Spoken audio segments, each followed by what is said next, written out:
Hi everyone, Stepan here. It's Monday, so I'm going to continue the series on Garry Kasparov.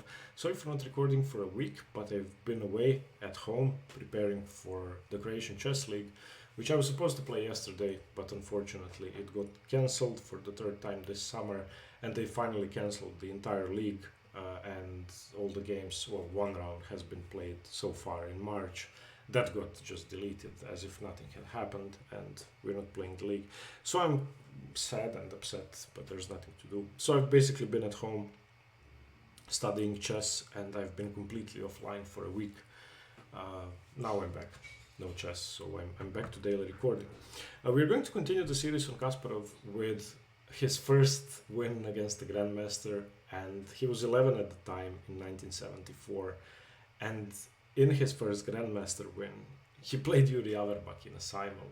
Yuri Averbakh, of course, is one of the greatest Soviet players of all time and one of the absolute legends of Soviet chess. He was born in 1922, but he is still alive, so he is 98. He is the oldest living grandmaster.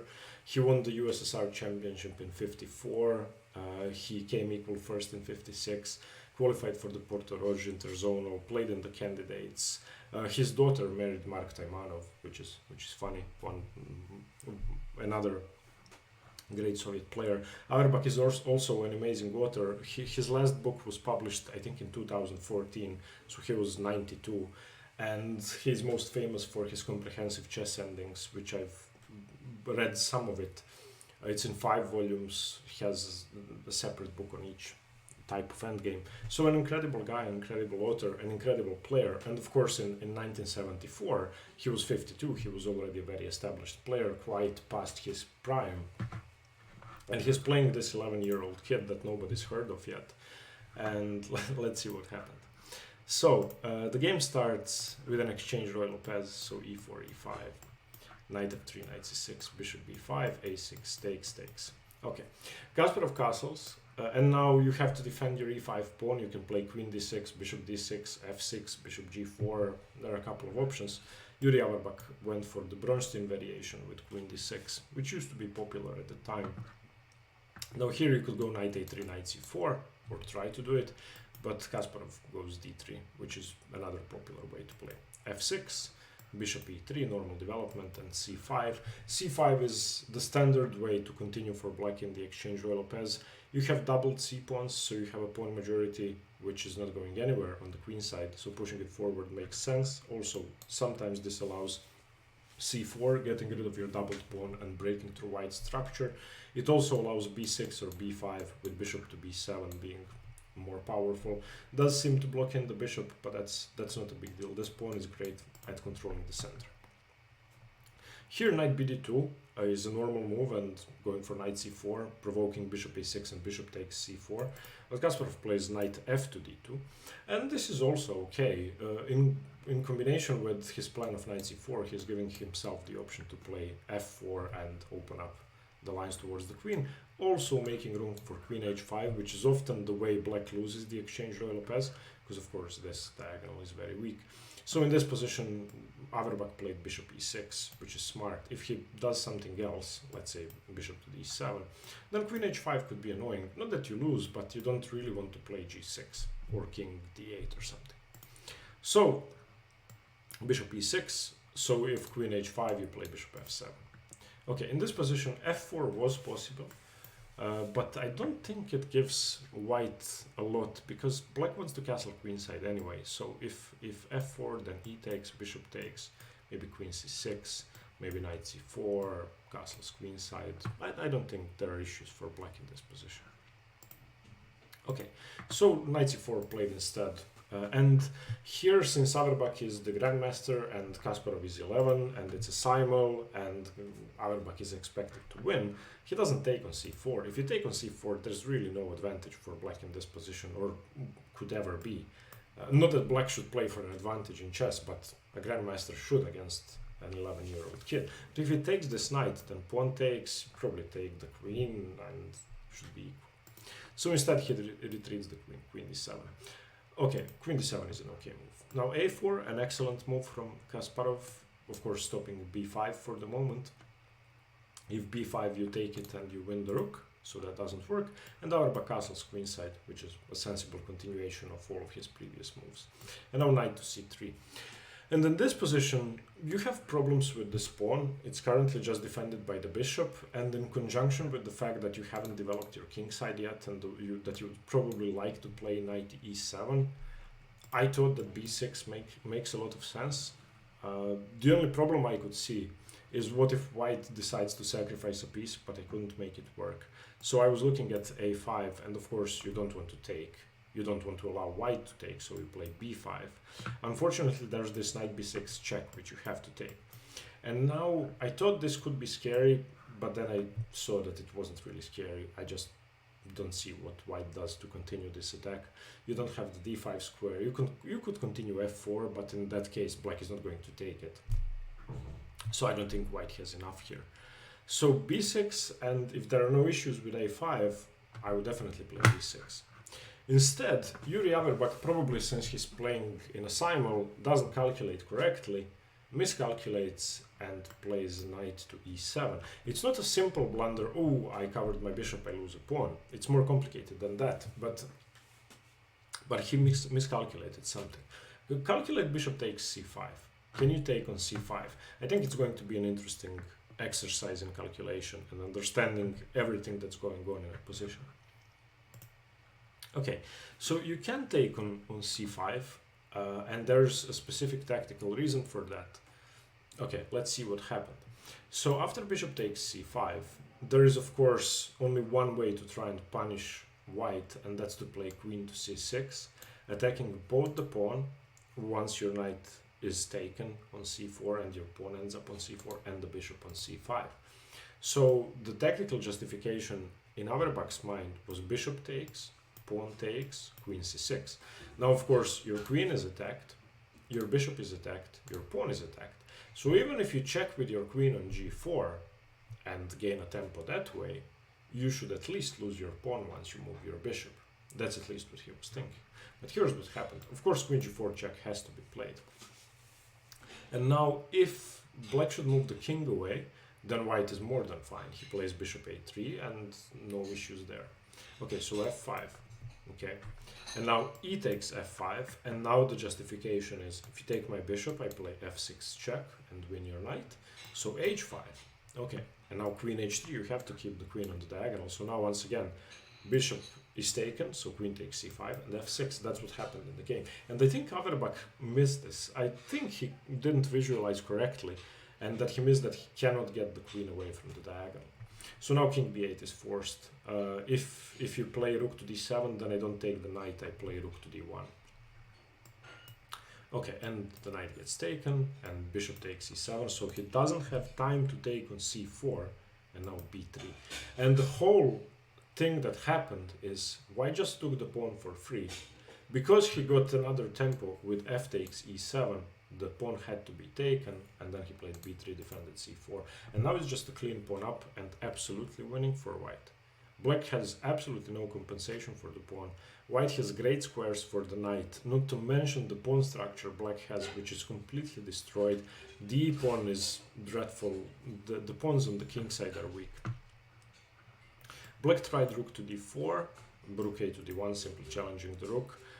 You could, of course, play something like rook to d8, the other rook to d8, but then you would lose the pawn because my knight is sufficiently defended. So bishop to f6. Okay, now rook takes d4, pawn takes d4, knight to d5.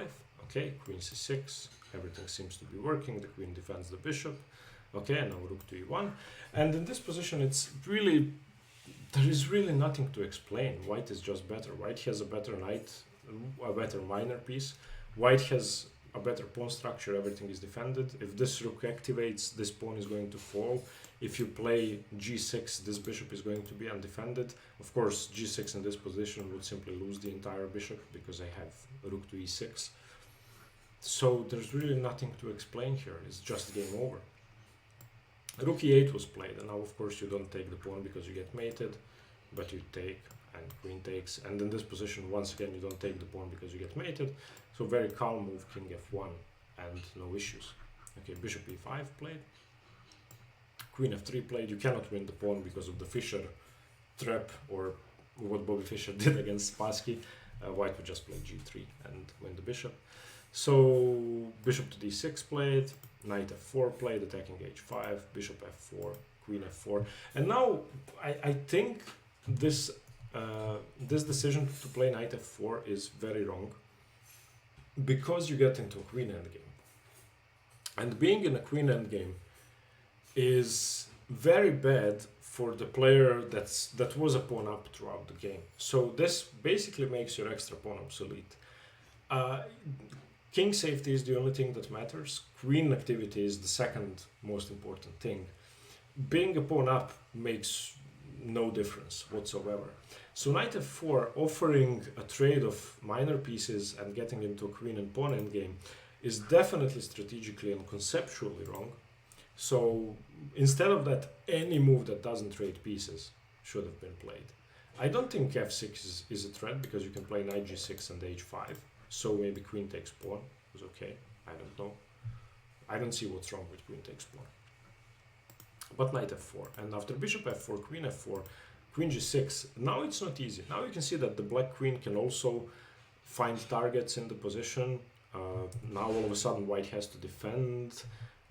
Black starts advancing his pawns, and here I was looking at h3, and this starts to look scary for white. He should still be better, because black has no infiltration squares, and probably white plays something like f3 to give his king some room. But it's not easy anymore. It's not a clean win. It used to be a clean win when the minor pieces were on the board. But after g3, Averbakh just trades off pawns, hg3, which I found strange. Plays queen e4. Of course, threatening to go for a perpetual or winning material with queen h1, queen e4. So queen d3 played, stopping that, queen e5, f4, good advance, queen h5. And you can see that it's not easy. Black has a ton of counterplay. King g2, c5, defending his pawn. Queen e4, queen d1. Now if you don't go back or run away, then I take your c2 pawn with check. Queen h5, trying to go for a perpetual, queen d1, f5 played. Of course, that defended the h4 square. So white is being incredibly resourceful and trying to save his game from a perpetual check. And now you can see the problem with getting into a queen endgame for no reason. He should have kept the knight and bishop on the board. Okay, king to g3, queen to g1, king to h3. Of course, checking is impossible on h1, so queen c1, attacking the pawn, and also threatening queen h6 check. So king h4, queen h6 check, king g3, queen c1. And I won this with white. I was playing the position out several times, and there are always ways to hide with your king, but you have to be precise. I also, when I played quickly, I also messed it up and drew. So I think it's a win if an engine is playing. But when a human is playing, and I don't know, they probably didn't use a clock, but if a human is playing, this is very easy to draw or very easy to mess up.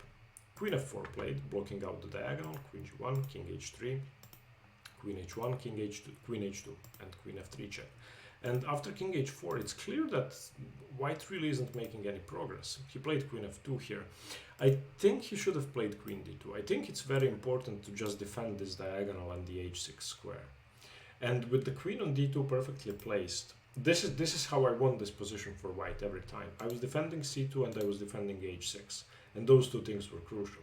And then when I managed to get my king somewhere up the board and hide my king behind the pawns, then I managed to win. So if for example, queen h1, of course you don't go to g5 because queen h6 is mate. You go to g3, but you will get up there eventually. So after queen g3, you go king f4. And now it's not easy. After queen f1, now you can go king g5. Once you get your king to g5, it should be easily winning. There are no good checks. If queen h1, then you can play king g6 and your queen defends h6. Instead of that, Kasparov played queen f2, and after queen e4, Averbakh just resigned. I don't know why he resigned. I mean, of course he's worse, but he probably didn't want to mess up the other boards, while he thought he was lost here anyway. He could have tried queen h1 check. I don't know why not, and after king g3, simply queen c1. I don't see a way for white to win this. His queen is not on d2, so Kasparov played queen f2 instead of queen d2. So Averbakh just gave him an easy win. It would have been a huge struggle had this been played in a normal tournament game over the board. But anyway, a young Kasparov beats Yuri Averbakh. Maybe Averbakh was just saying, oh, okay, it's a nice kid, he can win. I don't know. Anyway, thank you for watching. I hope you liked the game, and see you tomorrow. If you have any questions or feedback, please let me know. Again, sorry for not being online for a week, but chess is more important than recording chess. Stay tuned for more chess, and see you tomorrow. Bye bye.